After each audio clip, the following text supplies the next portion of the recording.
ऐसा नाज़रीन कराम, रोज़ कोई नई बात होती रहती है। आजकल चला हुआ है कि FIA जो है वो अडयाला जेल पर दस्तक दे रही है और कह रही है कि पानी PTI से कि आओ और बयान दो और बताओ कि आपने कुछ बातें की हैं, जो आपने ट्वीट भी की है, कुछ बात की आपकी चीज़ें शाया हुई हैं, वो आपने बातें क्यों कही हैं।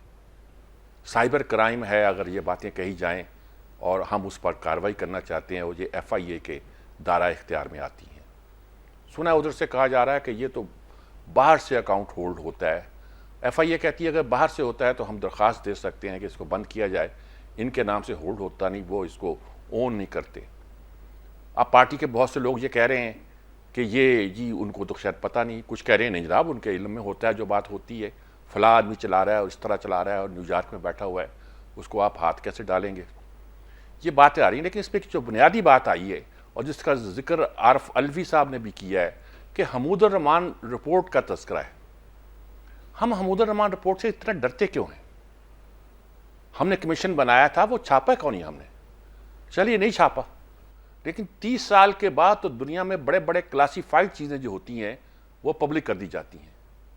इस वाक़े को तो 50 साल गुजर गए हैं, पाकिस्तान के अवाम को पता ही नहीं चला कि उसका एक बाजू उससे अलग क्या हुआ, टूटा कैसे, जो कमीशन बना था उसकी रिपोर्ट क्या थी।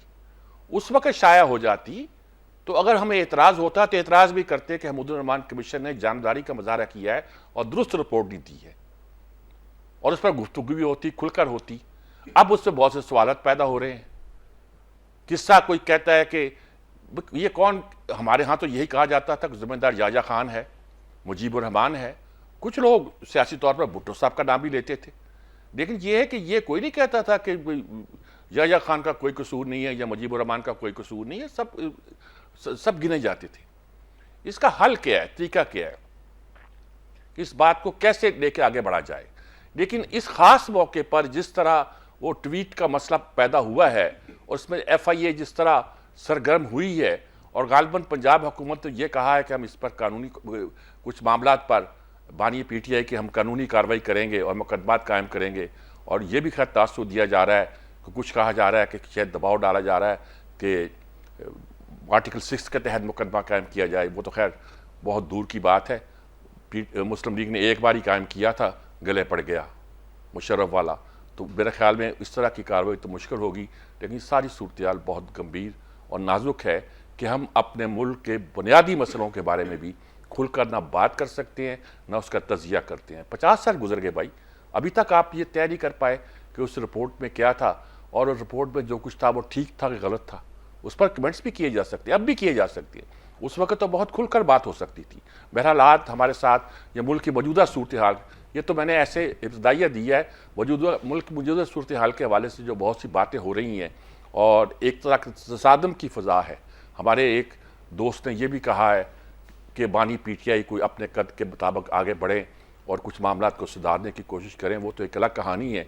लेकिन ये कोशिश ऐसी है कि लोग कहते हैं कि सियासी जमातें जब तक अफ़ाहम व तफ़हीम से काम नहीं लेती, मुल्क जो है आगे बढ़ना उसका बड़ा मुश्किल हो जाएगा। आज हमारे साथ मौजूद हैं निसार खोड़ो साहब। निसार खोड़ो साहब पाकिस्तान पीपल्स पार्टी के मुमताज़ रहनुमा है, इसमें कोई शक नहीं है, और मेरा उनसे ताल्लुक़ निस्फ़ सदी का है। मेरा ख्याल है 50 साल से भी पुरानी बात है जब पहली बार लाड़काना में उनकी मुझे मेज़बानी का शरफ़ हासिल हुआ था, और खुशी होगी मुझे आज उनसे बात करते हुए। दूसरे हमारे रफ़ीक रिजवाना साहब हैं जो हमें हमेशा शरफ़ बख्शते हैं बात का, और गुफ्तगू ये उनके साथ होती है इतनी इतदाल के साथ और वजाहत के साथ, क्लैरिटी के साथ कम लोग गुफ्तगू करते हैं। नदीम कुरैशी साहब भी तहरीक इंसाफ के शायद अभी हमें ज्वाइन कर रहे हैं, और सलमान आबद साहब last but not least studio में हमारे साथ मौजूद हैं। तो मेरा ख्याल सलमान आबद साहब, मैं पहले आपसे बात शुरू करता हूँ। क्या आप ये सारी सूरत हाल में क्या क्या नक्शा बनाते हैं? मैं आपसे इसलिए शुरू कर रहा हूँ कि बाकी मैं साथियों से पूछूं। निसार खोड़ो साहब भी बहुत सारा इसमें दे सकते हैं इनपुट, रफ़ीक रिजवाना साहब भी दे सकते हैं, आप क्या कहते हैं सारी सूरत हाल? देखिए मीर साहब, हमूदुर रहमान कमीशन रिपोर्ट हो, हाँ, या मुल्क के माशी हालात हों, या मुल्क के सियासी हालात हों, या सिक्योरिटी के हालात हों, बज़ाहिर तो ऐसे लगता है कि जैसे हम अपने मामलात को खुद ही उलझाते जा रहे हैं, सुलझाने की बजाय उलझा ज़्यादा रहे हैं, और उसमें टकराव का जो माहौल है वो बहुत ज़्यादा गालिब नज़र आ रहा है। अब रोज़ाना की बेसिस पे हम देख रहे हैं, प्रेस कॉन्फ्रेंसें हो रही हैं, कहीं हमें इस्टेब्लिशमेंट और जुडिशरी के दरमियान तनाव नज़र आता है, कहीं हमें इमरान खान और इस्टेब्लिशमेंट के दरमियान तनाव नज़र आता है, कहीं हमें मुस्लिम लीग नून के अंदर से मुख्तलिफ किस्म की आवाज़ें उठती हुई नज़र आती हैं, जो जाहिर करता है कि इस वक्त सब कुछ ठीक नहीं है। अच्छा, अब इससे आगे बढ़ने का रास्ता यह था कि हमें माजी से बाहर निकलना है और पीछे की बातों को भूलकर आगे की तरफ बढ़ना है। और ये रहमान की बातें और मशरकी पाकिस्तान की बातें आप जरूर करें, लेकिन उसको वे फॉरवर्ड के तौर पे देखें। उसको सिर्फ इस बुनियाद पे ना देखें कि हमने किसी के कपड़े उतारने हैं, किसी पे कीचड़ उछालना है, किसी को बदनाम करना है, किसी का प्रोपेगेंडा करना है। आप वे फॉरवर्ड के तौर पे लेके चलें। यानी मिसाल के तौर पे पाकिस्तान के अंदर अब ये बात तय होनी चाहिए कि तमाम इदारे जितने भी हैं, सियासी हैं, गैर सियासी हैं, कानूनी हैं, आईनी हैं, सबको अपनी अपनी हदूद के अंदर काम करना है ना। अगर सब इदारे अपनी अपनी हदूद के अंदर काम करेंगे तो इख्तलाफात खत्म होंगे और टकराव खत्म होगा और सब अपनी अपनी जगह पर काम करते हुए आगे बढ़ने की कोशिश करेंगे और एक दूसरे से ताउन करेंगे। अब क्या हो रहा है? अब इस वक्त ये हो रहा है कि हम सब आपस में जब उलझे हैं तो इदारे भी आपस में दस्तों गिरेबा हो चुके हैं, इदारों के दरमियान भी तनाव नजर आता है, इदारों के दरमियान भी टकराव नजर आता है, जुडिशरी और इस्टेब्लिशमेंट का हम देख रहे हैं। तो इस सारे खेल के अंदर जो हमें समझने की जरूरत है कि हमें आगे बढ़ना है, पहली बात। दूसरी बात यह है कि महमूदुर रहमान कमीशन रिपोर्ट, अब जब आपने कमीशन बनाया था तो उसका मकसद क्या था? कमीशन को रिपोर्ट सामने आनी चाहिए थी, उसको फिर उस पर अकाउंटेबिलिटी होनी चाहिए थी, जो कि हम नहीं कर सके। अब आज भी जब ये बातें हो रही हैं, कोई नई बात तो नहीं है, यानी इस पर कई किताबें लिखी जा चुकी हैं। राव रशीद साहब की किताब भी मौजूद है और बहुत से लोगों की किताबें मौजूद हैं। बहुत से लोग ये मुतालबा करते रहे हैं, माजी में नवाज शरीफ साहब भी मुतालबा करते रहे और अपना बेनज़ीर साहिबा ने भी कई दफ़ा उस पर गुफ्तगू की। तो अब मेरा मतलब है ये चीज़ आगे बढ़नी चाहिए ना, लेकिन हम क्या कर रहे हैं? हम एक दूसरे के खिलाफ पॉलिटिकल स्कोर करने की कोशिश कर रहे हैं और उस पॉलिटिकल स्कोर करने का नतीजा ये है कि जो रियासत का इंटरेस्ट है वो पीछे चला जा रहा है। और उसकी वजह यह है कि रियासत के इदारों को भी और सियासी इदारों को भी, दोनों को एक जिम्मेदारी के साथ आगे बढ़ने के लिए कोई स्टेप वे फॉरवर्ड तलाश करें ना। हम, मुझे लगता है कि जैसे हम पीछे की तरफ जाके उलझ के रह गए एक दूसरे के साथ और तनाव है, दुश्मनी है, वो हमें ज्यादा गालिब नजर आता है। मैं निसार खोड़ साहब से बात करने से पहले रफीक रजवाना साहब से पूछना चाहता हूँ। जवान साहब, ये सारी सूरत-ए-हाल आपके सामने है, FIA कार्रवाई कर रही है और देख रही है और हमने इसको बड़ा इशू बना दिया। साइबर क्राइम तो ये हो सकता है, लेकिन मुल्क की सलामती के लिए हमने जो महमूदुर रहमान कमीशन की रिपोर्ट को जिस तरह खुफिया रखा हुआ है उस पर बात नहीं कर रहे, ये क्या नक्शा है? महमूदुर रहमान कमीशन रिपोर्ट अब शाया करने या ना करने का कोई फर्क नहीं पड़ेगा, क्योंकि आप ये देखें, मैं अभी सरसरी तौर पर मेरे ये इधर रैक में पढ़ी थी किताब एक 1971 फैक्ट्स एंड फिक्शन, ठीक है ना जी। तो इसके बारे में ये फरस आप सामने लिखी है, इसको कुछ मैंने पढ़ा भी है, सारी चीजें सामने हैं। देखना ये है कि हम अब सकूत ढाका जब मनाते हैं, हम अयाम बड़े मनाते हैं, यौम पाकिस्तान मनाते हैं, 14 अगस्त मनाते हैं, दिन मनाते हैं, मगर बात यह है कि वो मनाने की हद तक है, वो चरागा करने की हद तक है, या उससे कोई आगे वे फॉरवर्ड में बात हो रही थी। Really that's a good thing कि आगे भी बढ़ना है। अब मैं आजकल एक कॉन्सेप्ट पे काम तो नहीं कर रहा, मेरे ज़हन में एक कॉन्सेप्ट आया हुआ है कि तमाम पॉलिटिशियंस इस वक्त जो है, हायरार्की है पॉलिटिशियंस की, all these politicians have been benefited by establishment and victimized by establishment, ठीक है ना। कोई कसर वाकई किसी की नहीं रही, फायदा भी उठाए, नुकसान भी उठाए। अब क्या करना है? अभी अब तो इकट्ठे हो जाए, नंबर 1। नंबर 2, पार्लियामेंट अपना रोल मेरी नजर में अदा नहीं कर रही, ठीक है। ये बहस पार्लियामेंट में होनी चाहिए। पार्लियामेंट सुप्रीम इदारा है, अवाम की मुंतखब नुमाइंदा एक पार्लियामेंट है, उस पर एतराजात है PTI के दोस्तों को जी की चोरी शुदा मैंडेट है, फलां है। हम भी तो 2018 के बाद उसी मैंडेट के नारे से हम भी तो ये काम करते रहे, मगर पार्लियामेंट चलती रही। तो पार्लियामेंट को मजबूत करके आगे ले जाए, इदारे भी ठीक हो जाएंगे, सारे ठीक हो जाएंगे। पार्लियामेंट सुप्रीम इदारा है। अब दस्तोगरेबा मतलब हालात सुधरने की वजह बिगड़ते जा रहे हैं। तो अब इन बिगाड़ का हल जो है वो सारे सियासतदान मिलकर बैठ के क्यों नहीं कर सकते? हर कोई अपने मौक़िफ़ पे खड़ा है कि जी मैं सच हूँ, बाकी सारे झूठे हैं।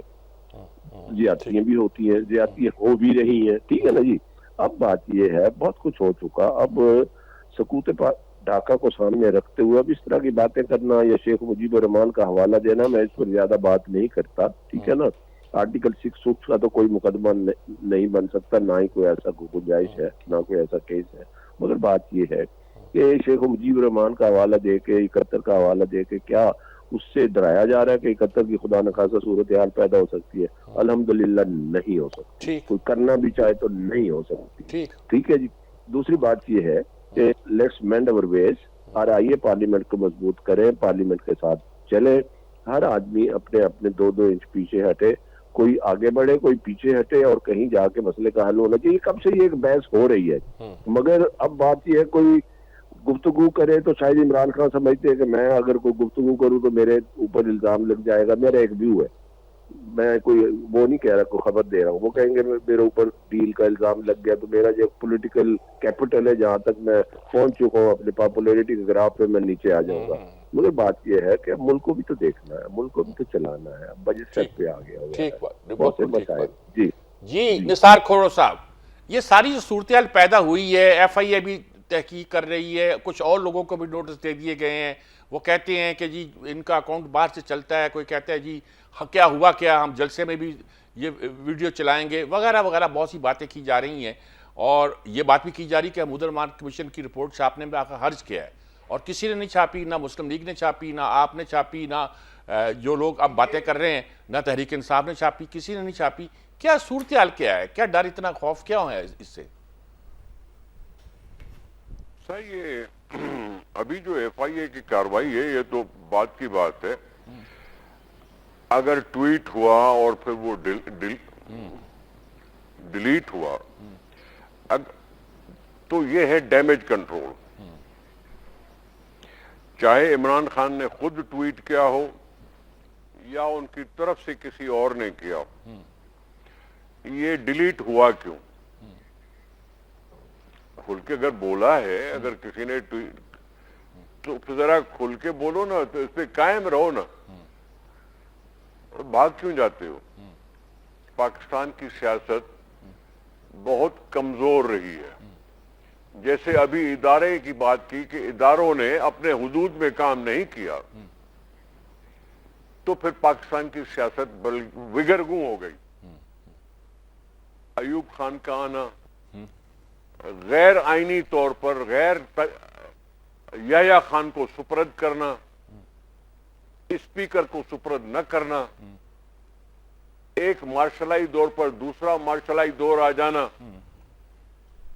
उसके बाद बीच में जो समाज में ये तफरका पैदा हुआ, ये दूरियां पैदा हुई, कभी जुबान के मसले पर, कभी 1 यूनिट के मसले पर, पैरिटी के मसले पर, ये पाकिस्तान की सूरत-हाल को, सियासी सूरत-हाल को और कमजोर करती रही, और लड़ाई हो गई। कौन था उस वक्त मुल्क में हाकिम? सारों ने इशारे उसकी तरफ किए। अब इसमें सिर्फ एक बात है कि अगर महमूद कमीशन बनी, ये नहीं है कि दुनिया के और मुल्कों में क्लासिफाइड नहीं होता, क्लासिफाइड रहता है।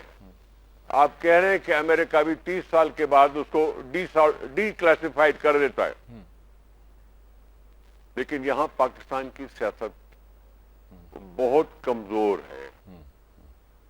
इस्टेब्लिशमेंट का रोल कितना है सब जानते हैं, लेकिन पाकिस्तान ने भी स्ट्रगल किया है। अब इस्टेब्लिशमेंट ने कह दिया था कि हम न्यूट्रल हैं, हम पहले होते थे या नहीं होते थे, न्यूट्रल है। जब उन्होंने न्यूट्रल का लफ्ज इस्तेमाल किया तो इमरान खान साहब ने उसको जानवर कह दिया कि भाई नहीं, न्यूट्रल मत हो, हमारे साथ आ जाओ। ये सारी चीजें जो यहां हुई हैं वो उनकी ज़बानी हुई हैं। जब सियासतदान कहते हैं कि आपस में मिल बैठो, वो कहते हैं मैंने एस्टेब्लिशमेंट के साथ बात करनी है, जिनके पास पावर है। एस्टेब्लिशमेंट कहती है कि हम न्यूट्रल हैं,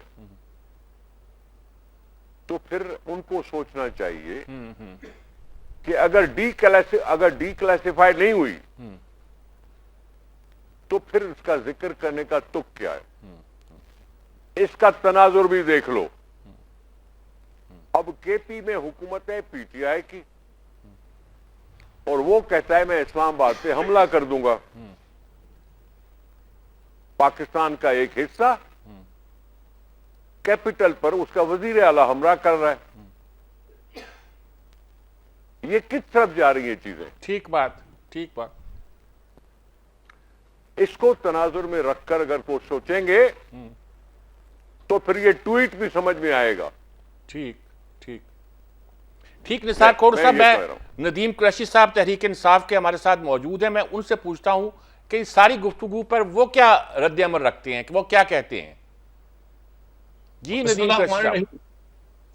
मीर साहब, मैं जाती तौर पे तो समझता हूँ कि जितने बहरानों में वो इकोनॉमिकल क्राइसिस हो, वो पाकिस्तान का इमेज हो, हमारे इदारों पर अवाम का कम होता हुआ एतमाद हो, और लोगों में बेपनाह मायूसी अपने फ्यूचर के हवाले से बहुत सारी कंफ्यूजन्स हो, this is the best time हम सबको एक ग्रैंड डायलॉग की तरफ बढ़ना चाहिए।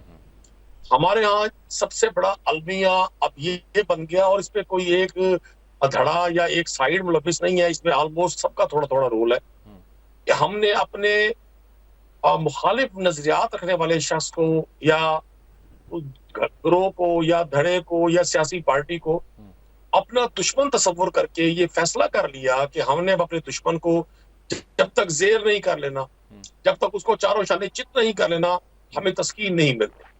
हालांकि होना यह चाहिए कि 25 करोड़ की आबादी का वो मुल्क जिसकी 65% पॉपुलेशन नौजवान लोगों पर मुश्तमिल है, और आप मुझसे बेहतर समझते हैं मीर साहब, यहाँ सारे ही आखोड़ो साहब हों, रजवाना साहब हों, सलमान आबिद साहब हों, और आप खुद भी, आप इस माशरे के वो संजीदा और फहम फरासत से भरे हुए लोग हैं जिनको मैं क्या अर्ज करूं बात समझाने की। आप खुद मुझसे कई गुना बेहतर चीजों को समझते हैं। जिन कौमों के नौजवान डी ट्रैक हो जाएं, जिस कौम की यूथ पार किसी मंजिल के बगैर आगे बढ़ रही हो, उन सब लोगों को, वहां के साहिबान फिक्र को, साहिबान अमल को, साहिबान इक़्तिदार को, साहिबान इख्तियार को अपने मामलात को बेहतर करने की जरूरत होती है। मैं समझता हूँ अभी वक्त है कि हम बजाय इसके कि एक मुख्तलिफ सोच रखने वाले शख्स को उसकी शिकस्त ही हमारा टारगेट हो, हमारा पूरी कौम को आगे लेकर जाना हमारा टारगेट होना चाहिए। और मैं बड़ा मायूस हूँ, बिल्कुल रिजवाना साहब ने ठीक कहा, पार्लियामान किसी तरह भी अपना वो रोल प्ले करने में कामयाब नहीं हो सकी जो आइन उसे तफवीज करता है। और उसकी बुनियादी वजह यही है कि जब पब्लिक, अवाम, कौम वोट करती है और नताइज उसके बरखिलाफ निकलते हैं, तो फिर वो तमाम फॉर्मेशन हो जाने वाली असेंबलीज या पार्लियामान अपनी अखलाकी हैसियत खो देती है। लेकिन इसके बावजूद मैं समझता हूँ रही सही टूटी फूटी कमजोर सी जैसी भी ये जमहूरियत है, इसमें ही सबकी खैर है। इसका सबसे और अभी वक्त है हुकूमत वक्त। और मेरे लिए मीर साहब, आप भी मेरी इस्लाह फरमाएंगे और सब साहिबान फहम दानिश यहाँ मौजूद है, ये मैं पहला दौर देख रहा हूँ कि जहाँ हुकूमतें अल्हम्दुलिल्लाह बिल्कुल किसी भी एहतसाब से और किसी भी सवाल जवाब से बालातर हो गई हैं। अब हमारे नॉन इशूज इतने बड़े इशूज बन गए हैं कि जो हुकूमतों ने डिलीवर करना था for the welfare of the public, for the welfare of the country, उनसे कोई क्वेश्चन नहीं कर रहा। आपकी बात बिल्कुल वजाहत के साथ सामने आ गई है जी। अब आगे चलते हैं, कोशिश करते हैं कोई रास्ता तलाश करें जी। ये भी बड़ा मसला है जी। साइबर क्राइम के बारे में हमारे यहाँ कोई कानून बनता है तो उस पर एतराज़ होता है, आज़ादी इजहार के बारे में गुफ्तगू होना शुरू हो जाती है, कोई आज़ादी इजहार के बारे में गुफ्तगू होती है, कोई होती है एक्सेस टू इन्फॉर्मेशन के बारे में गुफ्तगू होना शुरू हो जाती है, कुछ बहुत सी बातें पैदा होती हैं। क्या मसले का हल क्या है? कहाँ कोई हम अटके हुए हैं?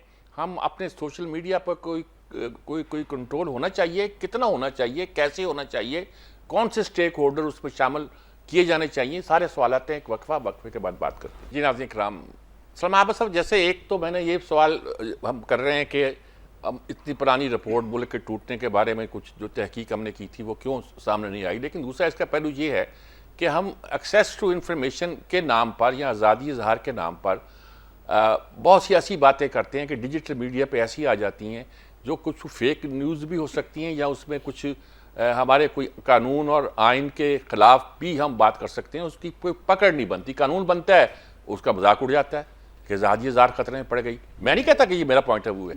मैं आपसे इत्तेफाक करता हूँ कि आज़ादी इज़हार के नाम पर भी पाकिस्तान में या पाकिस्तान से बाहर जो कुछ हो रहा है उस पर बहुत से सवालिया निशान है। क्योंकि जब आप प्रोपेगेंडा के अंदर जाएंगे, जब आप एक मनफी कैंपेन में जाएंगे, जब आप किसी के खिलाफ एक कैंपेन चलाएंगे, तो यकीनी तौर पर उसके नताइज जो हैं वो मनफी तरीके से सामने आएंगे। चाहे वो आप इनफरादी सतह पे कर रहे हो, चाहे वो आप कलेक्टिव सतह पे कर रहे हो, चाहे वो एक जमात कर रही हो, चाहे वो एक ग्रोह कर रहा हो, ये तो बातें ठीक है। लेकिन ये मीसअप हुआ क्यों है? इसलिए कि हमने अपने रस्मी मीडिया को कमज़ोर कर दिया है। अखबारात को दफन कर रहे हैं, इलेक्ट्रॉनिक टीवी को दफन कर रहे हैं, उन पे बेजा किस्म की पाबंदियां लगा लगा के लोगों को कहा जा रहा है कि अगर आपने इंफॉर्मेशन लेनी है तो आपको सोशल मीडिया पे जाना पड़ेगा। अब लोग जब जाते हैं सोशल मीडिया पे तो वहां पे हर तरह का मसाला मौजूद है। तो इसलिए पहली बात तो यह है कि जो रस्मी मीडिया है, जो कंट्रोल्ड मीडिया है, जिसमें कोई कवायद ज़वाबत हैं, आप कोई बात करते हैं तो आपकी जिम्मेदारी है, आप अकाउंटेबल होते हैं। मैं कहीं लिखता हूं तो मैं अकाउंटेबल हूं, कहीं मैं बोलता हूं तो मैं अकाउंटेबल हूं। तो इस मीडिया को स्ट्रांग जितना करेंगे उतनी लोगों की एक्सेस जो है वो सोशल मीडिया पे कम होगी। पहली बात तो ये। दूसरी बात ये कि इसका इलाज ये नहीं है कि आप ताकत का इस्तेमाल करना शुरू कर दें। अब देखिए, अभी जो पंजाब में एक हद के इज्जत का जो बिल आया है उसमें आपने स्टेक होल्डर को एंगेज ही नहीं किया। अखबारात की एसोसिएशन, इलेक्ट्रॉनिक मीडिया की एसोसिएशन, सिविल सोसाइटी, पॉलिटिकल पार्टियां, यानी पीपल्स पार्टी खुद कह रही है, पंजाब की पीपल्स पार्टी कह रही है हमें एतमाद में नहीं लिया गया। और उस वक्त जो स्पीकर पंजाब असम्बली है मलक अहमद खान साहब, उनके साथ मुज़ाकरात हुए साफियों के, तय हुआ कि जनाब इसको पहले मुशावरत के साथ किया जाएगा, लेकिन शाम को उजलत में आपने कानून बना दिया। तो जब आप उजलत में कानून बनाएंगे तो लोग तो फिर उस पर क्रिटिसाइज करेंगे। तो हमारे यहाँ कानून साजी बनाने का तरीकाकार पिछली हुकूमत में भी देखे, जब पीटीआई बना रही थी उस वक्त भी यही उजलत का मुजाहरा किया गया था, स्टेक होल्डर को एंगेज नहीं किया गया। तो मेरा एक तो सवाल ये है कि आप कानून साजी करें, ये आपका हक है, लेकिन उजलत में नहीं होना चाहिए। ये ना है कि आप किसी को डिक्टेट कर रहे हैं, आप किसी के खिलाफ कोई बनाना चाहते हैं। तो एक तो चीज ये है। दूसरी बात यह कि लोगों के अंदर एक रिस्पॉन्सिबिलिटी जो है उसका एहसास बढ़ाने के लिए हमें मीडिया के अंदर, अखबारात के अंदर, तालीमी इदारों के अंदर एक अवेयरनेस कैंपेन शुरू करनी पड़ेगी कि किस तरीके से हम आगे बढ़े। क्योंकि देखिए ना, जब हम कहते हैं कि कौम को तकसीम कर रहा है और कौम के अंदर तकसीम बड़ी गहरी होती जा रही है, तो उसका इलाज भी तो फिर हमें इल्मी और फिक्री बुनियादों पर तलाश करना होगा ना। डंडे के जोर पर इलाज नहीं होगा। और इसमें एक और बड़ा प्रॉब्लम है मीर साहब, कुछ लोग बाहर बैठ के प्रोपेगेंडा कर रहे हैं, कुछ लोग बाहर से बैठ के चीजों को चलाते हैं। आप उन तक कैसे गिरफ्त करेंगे? वो तो पाकिस्तान में मौजूद नहीं है। तो इसलिए मुझे लगता है कि इसमें जरा सेंसिबिलिटी के साथ इन चीजों को डील करने की जरूरत है। इलेक्ट्रॉनिक मीडिया हो, प्रिंट मीडिया हो, और अब सोशल मीडिया आ गया है, तो इसकी मौजूदगी के अंदर हमें एक जिम्मेदारी के साथ कानून साजी की तरफ करना पड़ेगा। खोड़ो साहब, सवाल आपसे है कि यानी कि कानून पास होते हैं, लोगों को शिकायत होती है कानून ठीक है, कानून ठीक नहीं है, एक्सेस टू इंफॉर्मेशन भी चाहिए, आज़ादी इज़हार भी चाहिए, लेकिन कंट्रोल तो चाहिए। फेक न्यूज़ का क्या इलाज है? बाहर से बैठे हुए लोग खबरें दे रहे हैं, उसका क्या इलाज है? कि हम क्या करना चाहिए हमें? देखिए, वैसे तो मैं जहां तक मुझे याद है, ये एक्सेस टू इंफॉर्मेशन का बिल सिंध असेंबली ने पास किया हुआ है, ठीक है। रूल्स बने, उस पर नहीं बने, अमल हुआ नहीं बना, ये नहीं है कि कानून नहीं है। और हमने एक्सेस टू इंफॉर्मेशन का राइट दिया है लोगों को। अब रही बात कि ये होता क्यों है, तो फिर ये मेरे उकसाने पर होगा या लोग जो हैं वो फितना फसाद पैदा करने में लगे हुए होते हैं, अपनी बात को मनवाने के लिए कुछ और तवज्जो दिलाते हैं अपनी तरफ। वैसे क्या है, पार्लियामेंट है, अपोजिशन है, हुकूमत है, तकारीर होती हैं, बिल पेश होते हैं, पार्लियामेंट में टकराव होता रहता है, सिस्टम तो है मौजूद। यहां कोई भी किसी ने खुल के मार्शला नहीं लगी, किसी ने ये नहीं कहा कि मैं चीफ एग्जीक्यूटिव कहलाना चाहता हूं इसलिए मैं हूं, ये भी नहीं हुआ। तो फिर बात क्या है? पाकिस्तान में कहां कौन सी खराबी है? जो खराबी है वो मईशत की है। खराबी अगर है तो खारजा पॉलिसी है, खराबी है अगर है तो नॉन डेवलपमेंट है। उसमें कहां ये साइबर, कहां ये चीजें, कहां ये ट्वीट, ये जो मैनेजमेंट का तरीका है ना, अगर वापडा की है बात तो वो मैनेजमेंट है। पाकिस्तान की हुकूमत ने कहा है कि हमारे पास बिजली के पैदावार सरप्लस है, फिर तो मैनेजमेंट का इशू हुआ ना कि जी हर जगह नहीं पहुंच रही बिजली। इसमें हमीदुर रहमान कमीशन का क्या वास्ता? 1971 की याद दिलाने की क्या बात? खबर मानेका का जाती मसला है, उस पर 1971 क्यों याद आ रहा है? मैं समझ में नहीं आ रहा कि ये क्यों ऐसा कर रही है पीटीआई। इसलिए तहम्मुल करो, आपस में बैठो और बात करो। ठीक बात है, यही बेहतर तरीका है। ठीक बात है। अब रिजवाना साहब लाइन पे हैं? जी रिजवाना साहब, हम अब आज़ादी इज़हार, एक्सेस टू इंफॉर्मेशन और उस पर शिकायत, खासतौर पर फेक न्यूज़ जो बाहर से आती हैं, मुल्क से बाहर से लोग डील करते हैं, इस पर गुफ्तगू कर रहे थे। आवाज़ आपकी तक नहीं पहुंच रही थी, क्या कहेंगे आप इस पर? देखें जी, इसका तो सदेबाब होना चाहिए और साथ ही मार्केट के साथ मीडिया के दोस्तों से भी गुजारिश है। जैसे अभी ये नया बिल पास हुआ पंजाब असेंबली, उस पर एतराजात थे, उस पर एतराजात सुने भी सही, कुछ मजीद सुनने की गुजारिश हो सकती है। बात ये है कि मीडिया को सहाफी बनने के लिए आप माशाल्लाह अदीब भी है, सहाफी भी है, काबिल एहतराम, ठीक है। सहाफी बनने के लिए कितनी मंजिलें तय करना पड़ती है, ठीक है। नौजवान पढ़े लिखे आते हैं, एंकर बन के बैठे होते हैं, अच्छी बात, आई लाइक इट, उनके अंदर एक करंट होता है। मगर जो फेक न्यूज है किसी के बारे में दे दे, वो उसको तलाश करता है और कानूनी पेचीदगियों में मारा जाए।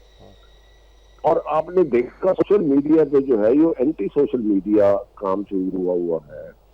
ऊपर तस्वीर किसकी, नीचे डर किसका, नीचे कमेंट्स किसके पे रहे हैं, फिर खवातीन पे छठे हो रहे। तो इसका सदेबाब तो होना चाहिए, लाजमी होना चाहिए।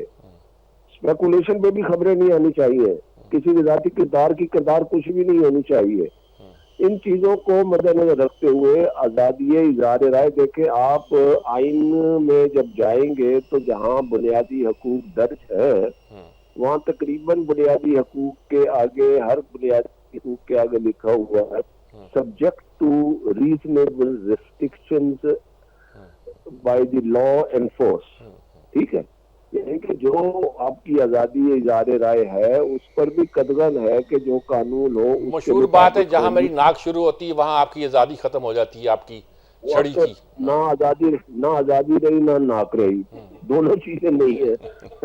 अब बात ये है किसने नाक काटी, किसकी आजादी सलब हुई और किसने आजादी सलब की, तो उसमें लोगों का भी हाथ है, उसमें कुछ मीडिया के दोस्तों का भी हाथ है, ठीक है जी।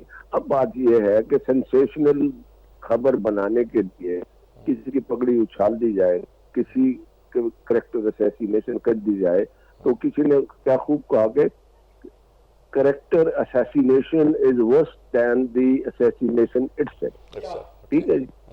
तो अब बात यह है किरदार कुशी करते करते बंदे को कहां से कहां गिरा देते हैं। फैमिली का ख्याल नहीं रखा जाता, खवातीन का ख्याल नहीं रखा जाता। इस पर तो पाबंदी असूली तौर पर तो चंद असूल तय हो गए ना, इस पर पाबंदी होनी चाहिए और किस अंदाज से होनी चाहिए वो ठीक है। नंबर 1। नंबर 2, अगर एक आदमी काबू आ जाए और उसकी फेक न्यूज पकड़ी जाए, उसका अकाउंट पकड़ा जाए, फिर उस पर शोर नहीं होना चाहिए, ठीक है। हाँ, पाबंदी होनी चाहिए और शोर भी नहीं होना चाहिए। माशरे को कैसे सुधारेंगे? माशरा बर्बादी की तरफ जा रहा है। ठीक बात। किसी की इज्जत में बोझ नहीं है। कोई बंदा बात करे, दूसरे दिन उसके पीछे पता नहीं क्या क्या लगाया होता है उसके, खुदा के लिए ऐसे न कर। इदारों के बारे में क्या होता है? नदीम कुरैशी साहब, क्या कहेंगे आप इस पूरी सूरत हाल पर? आपको आखिर में मौका मिलता है, बहुत सी बातें करने का मौका मिलता है, लेकिन आप भी बहुत इत्तेदाल के साथ बात कर रहे हैं और ये बहुत पॉजिटिव बात है। मीर साहब, मैं तो समझता हूँ एतदाल और तहम्मुल अब वाहिद रास्ता है तो हम सबको इस गर्दाब से निकाल सकता है। ये मसाइल का जो अंबार है, ये जितना इसका इजहार किया जा रहा है, हम सब इसके विक्टिम हैं। वो आप हो और माशरे के तमाम कंपोनेंट्स, तमाम इदारे। और मुझे ये कहने पे कोई आर नहीं है कि हर शख्स ये समझता है कि वो अच्छी गुफ्तगू जरूर करे लेकिन खुद अमल ना करे। इस वक्त वाहिद रास्ता रूल ऑफ लॉ का है। अगर हम दस्तूर पर, आइन पर पाबंदी करते हुए सब लोग अपने अपने आप को हॉली काउ समझना छोड़ देंगे और वो रेस्पेक्ट और वो एहतराम जो हम दूसरे से अपने लिए तवक्को रखते हैं उसको दूसरे को देंगे, तो हम एक दूसरे के लिए बेहतर माशरा बनाने में कामयाब हो जाएंगे। अभी तो मुझे एक बात पर हमेशा हैरानी होती है कि जो लोग अपोजिशन में होते हैं तो उनका अंदाज गुफ्तगू भी और अंदाज फिक्र भी और इजहार राय भी डिफरेंट होता है। जैसे ही वो हुकूमती जिम्मेदारियों पर विराजमान होते हैं तो उनका रवैया बिल्कुल बदल जाता है। ठीक बात। मैं तो समझता हूँ आज पाकिस्तान की बज़ाहिर दो जो जो जो जो अपने आप को इसका इजहार भी करती हैं और है भी यही ग्राउंड रियलिटी कि पाकिस्तान में पिछले 40 साल में जिन दो जमातों ने जो मेन स्ट्रीम पार्टीज रही हैं आज वो दोनों इक़्तिदार में, साथ उनके सपनी के तौर पे माशाल्लाह कराची से एमकेएम भी है। तो अब ये पाकिस्तान तहरीक इंसाफ के अलावा ऑलमोस्ट सारी पार्टियां इक़्तिदार में है।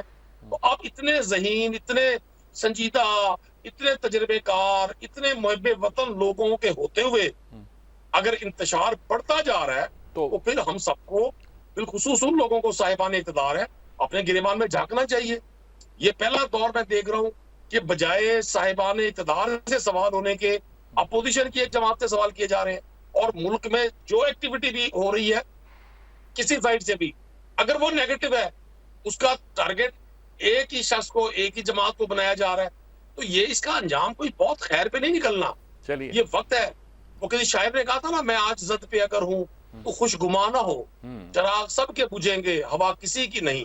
तो जो लोग साहिबान इक़्तिदार होकर भी किसी और से तवज्जो के तालिब हैं, उनको भी अपनी अपनी अपनी सतबंदी सही करनी चाहिए। उनको भी अब सोचना ये चाहिए ठीक बात, ठीक कि बात। जिस तरह से भी सही, हम जिस तरह चराग से भी सबके सही, बुझेंगे, हवा किसी की नहीं। तो मेरे ख्याल में इसके साथ ही एक वक्फा लेते हैं, वक्फे के बाद बात को आगे बढ़ाते हैं। एक छोटा सा मसला जो अब पैदा हुआ वो छोटा सा नहीं, बड़ा बनता जा रहा है और उसके साथ कुछ ऐसे सवाल पैदा हो गए हैं जिसका जवाब देना एज ए नेशन हमारा फ़र्ज़ बनता है। एक वक्फा, वक्फे के बाद हाजिर हो। नाज़रीन किराम, अब आखिरी सेगमेंट में वक्त हमारे पास कम होते हैं, जो आखिरी 2 सेगमेंट होते हैं, हम अब ये पहुँचे हैं, एक छोटा सा ये मसला पैदा हुआ है, वो बहुत बड़ा मसला बन गया है। यहाँ तक बन गया है, कुछ लोग कहते हैं आर्टिकल 6 लगाया जाए वगैरह वगैरह, जहाँ तक बात पहुँची हुई है वो तो एक तरफ। लेकिन ये बात हमने तो तय करनी है ना जी कि अगर हमारे सोशल मीडिया पर फेक न्यूज़ आती है, गलत न्यूज़ आती है, मुल्क के ख़िलाफ़ आती है, तो उसको कैसे डील करना है, उसको कैसे तय करना चाहिए। यहाँ महमूद रहमान कमीशन के बारे में हमने शुरू बात, क्या सलमान आबू साहब आप क्या रिकमेंड सर? एक तो हमें माजी की गलतियों से ये सीखना चाहिए, ये जो गद्दारी के सर्टिफिकेट है ना, ये बंद कर देना चाहिए। हमने भट्टो साहब के खिलाफ ये टूल इस्तेमाल किया, बेनज़ीर साहिबा के खिलाफ इस्तेमाल किया, नवाज शरीफ साहब के खिलाफ इस्तेमाल किया, अब इमरान खान के खिलाफ भी इस्तेमाल कर रहे हैं। देखिए, ये सियासतदानों जो एक दूसरे पे स्कोरिंग करने की कोशिश करते हैं ना, या इस्टेब्लिशमेंट के हल्के, तो ये ठीक नहीं है। एक बात, हम सब मुहब्बे वतन लोग हैं और गलतियां सबसे हुई हैं, सब ने ठीक बात की, रजवाना साहब ने, कि गलतियां सब ने की हैं। एक बात। दूसरी बात यह कि अब आगे बढ़ने के लिए फिर सबको 2-2 कदम पीछे हटना पड़ेगा अपनी अपनी पोजीशन से, चाहे वो इमरान खान हो, चाहे वो इस्टेब्लिशमेंट हो, चाहे वो हुकूमत हो, चाहे वो जुडिशरी हो, सबको पीछे हटना पड़ेगा और एक ग्रैंड डायलॉग की तरफ तो आना पड़ेगा।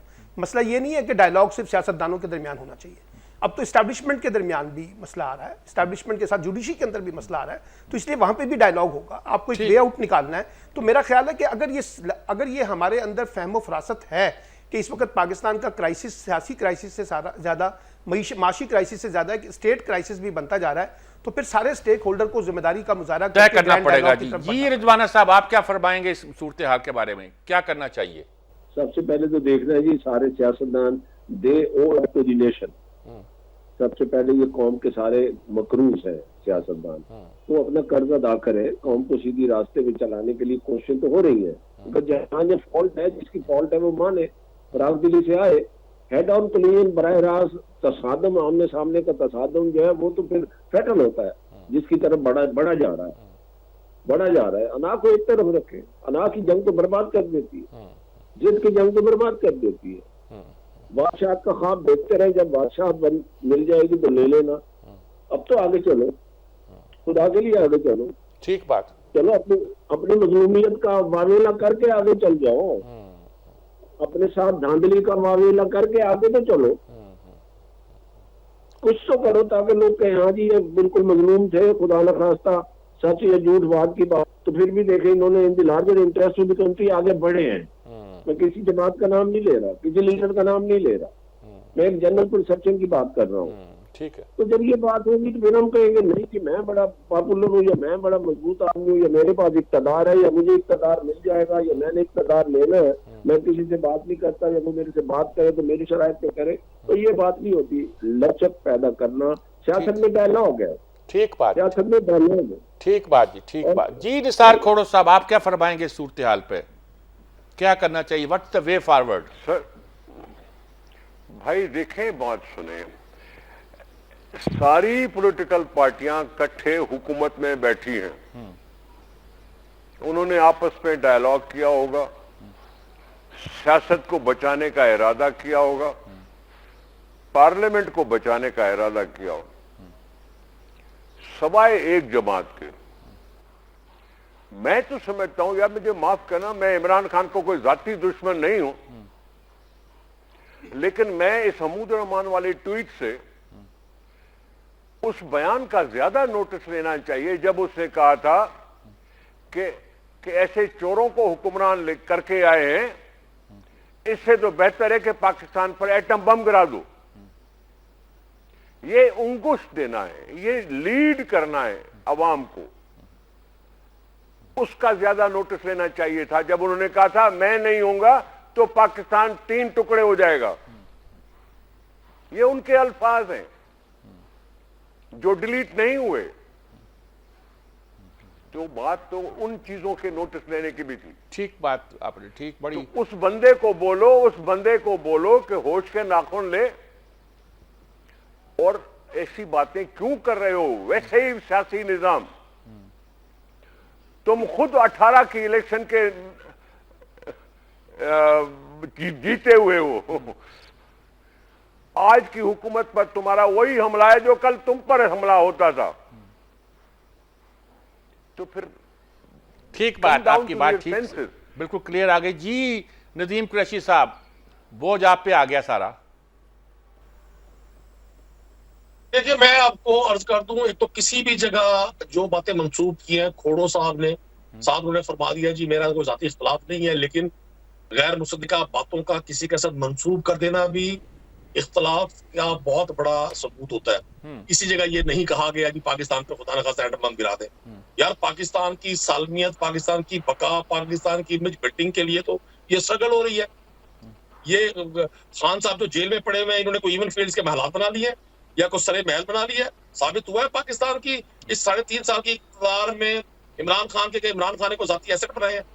अब आप अपने जाती एजेंडों की तकमील से अगर आपको फुर्सत हो तो आप इस कौम के हालात में भी गौर कर लें। आपसे मुराद वो तमाम लोग जो इस वक्त साहिबान इक़्तिदार हैं, उन्होंने ये तय कर लिया है, उन्होंने अवाम के किसी इशू को टेकअप नहीं करना। उनका कोई मसला नहीं है। पाकिस्तान में $1 अरब की गंदम इंपोर्ट हुई है, और वो इंपोर्ट हुई गंदम अब उसके लिए नीलामी की जा रही है कि वो खरीदी जाए।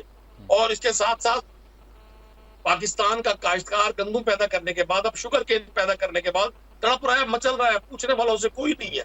कोई शख्स ये नहीं पूछ रहा भाई सिंध में जो इम्तहानात मैट्रिक के होते हैं, FA के होते हैं, PA के होते हैं, वहां जो नकल की दास्तानें पाकिस्तान का मीडिया दिखाता है। मतलब आप पाकिस्तान के सिस्टम में आप पाकिस्तान को वो ब्यूरोक्रेट्स दे रहे हैं, वो डॉक्टर्स दे रहे हैं, वो इंजीनियर्स दे रहे हैं, बिलखुसूस एक जगह से, जो मैं नहीं कह रहा, मीडिया दिखा रहा है।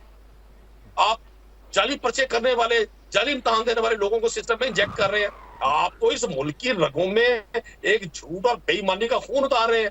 आपकी अब सारे टारगेट्स, आपकी अब सारी तोपों का रुख उस शख्स की तरफ हो गया जो जेल में बंद है, जो खुद बेचारा बेदस्तो पा है, जो मजबूर है। आप इख्तिदार में होने के बावजूद जब पब्लिक वेलफेयर के कोई एक काम मुझे बता दें इस हुकूमत ने किया हो, ये 16 माह गवर्नमेंट में पहले थे इकट्ठे, उसके बाद इनकी बी टीम थी केयरटेकर की सूरत में, अब 4 माह से ये फिर साहिब इख्तिदार है।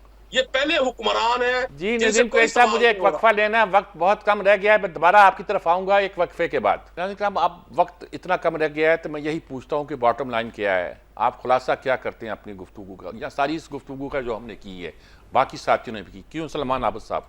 देखिए मीर साहब, सारी बातें, सबकी बातें मैंने भी सुनी है, मेरी भी बातें सबने सुनी है। बुनियादी मसला यह है कि पाकिस्तान को आगे बढ़ाना है, और आगे बढ़ाने में सब ने गलतियां की हैं, सिर्फ इमरान खान ने गलती नहीं की है। स्टैब्लिशमेंट ने भी गलती की है ना। हम क्यों स्टैब्लिशमेंट को कैरेक्टर सर्टिफिकेट दे रहे हैं कि वो न्यूट्रल हो गए? सबको पता है पाकिस्तान के अंदर क्या कुछ हो रहा है। तो स्टैब्लिशमेंट से भी गलतियां हो रही हैं, जुडिशरी से भी गलतियां हुई हैं, सियासतदानों से भी गलतियां हुई हैं, PMLN से भी गलतियां हुई हैं। इसलिए सियासत अभी ये सिर्फ इमरान खान बाहर नहीं बैठे हुए, जो गुफ्तगू फजलुर रहमान ने की है कल जलसे के अंदर, क्या उस पर भी गद्दारी का मुकदमा बनेगा? या जो अख्तर मैंगल बात कर रहे हैं, या जो महमूद खान अचकजई बात कर रहे हैं, जो एमल वली खटक बात कर रहे हैं, मसला एक बंदे का नहीं है। मसला यह है कि इस तलखी को कम होना चाहिए, और इस तलखी को कम करने का तरीका यह कि सब मिलकर बैठे। तलखी को कम होना चाहिए, सब मिलकर बैठे। जी रजवाना साहब, रफीक रजवाना साहब, जी क्या आप अब कंक्लूड कैसे करेंगे अपनी गुफ्तगू को? सारी अपनी नहीं, सारी गुफ्तगू जो हम कर रहे हैं जी। कंक्लूजन तो बड़ा वाजे है, और उसमें क्या कहें, कई दफा हो चुकी गुफ्तगू हो चुकी, सजाद मीर साहब आर्टिकल लिखे जा चुके, टेलीविजन पे प्रोग्राम हो चुके और हो रहे हैं। तो जहां फैसले होने हैं या जहां लोगों ने बैठ के डायलॉग करने हैं, वहां पे कोई बर्फ पिघले तो बात हो। आप तो बड़े अरसे से कंक्लूजन सारी नेशन ने ड्रॉ कर लिए, तो बैठ जाओ। अब बात हम करें, नई बात तो गुंजाइश ही नहीं है। पुराना माल है, हर किसी ने अपना अपना माल बेच बूझ के फारिग कर दिया, तो हुकूमत कर दी। कंक्लूजन भी कंफ्यूजन का शिकार है जी। ठीक कह रहे हैं आप, ठीक कह रहे हैं। निसार खोड़र साहब, आप क्या कहेंगे? Last words. हाथ बांध के किसी भी मार्शलाई दौर से कितना ही नाकाम जमहूरी इंतजाम हो, वो बेहतर है। बस मैं ये जानता हूं। ठीक बात, ठीक बात, ठीक बात। पाकिस्तान से मोहब्बत करो, पाकिस्तान से मोहब्बत करो, अपनी कमजोरियां खत्म करो, जमहूरियत को चलाओ। ठीक बात, ठीक बात। जी नदीम कुरैशी साहब। सर, एक शेर अहलिया ने इक़्तिदार की नजर कि मुनाफकत की किताब पढ़कर मोहब्बतों का निसाब लिखना बड़ा कठिन है, खिज़ां के माथे पे दास्ताने गुलाब लिखना। बस ये पार्लिमान और अवाम और ये बातें छोड़ दें, आपके जो टारगेट्स हैं वो आप पूरे कर रहे हैं। हमारे अच्छे शायर दोस्तों के शेर जाती है आपने। बिल्कुल नाज़रीन किराम, सारी गुफ्तगू आपने सुनी, लाइट मूड में भी सुनी, बड़े लोकदार तरीके से भी सुनी, बड़े इत्तेदाल के साथ तज़िये भी सुने। बात सिर्फ यही है कि हमें समझ लेना चाहिए कि मुल्क को बचाना है तो वे फॉरवर्ड यही है कि सबको मिलकर आगे बढ़ना पड़ेगा, और उन चीज़ों को जो गलतियां हमने की है उनको दोहराने की अब कोई गुंजाइश बाकी नहीं बची है। हमें आगे बढ़ने के लिए इंसाफ और कानून और आइन के मुताबिक हर कदम उठाना पड़ेगा, और जमहूरियत जो है हर किस्म के मार्शल लॉ से बेहतर है। खुलासा इसका ये है। निसार खोड़र साहब ने जो बयान किया, मैं एग्री करता हूँ उस पर। इसी के साथ इजाज़त चाहते हैं।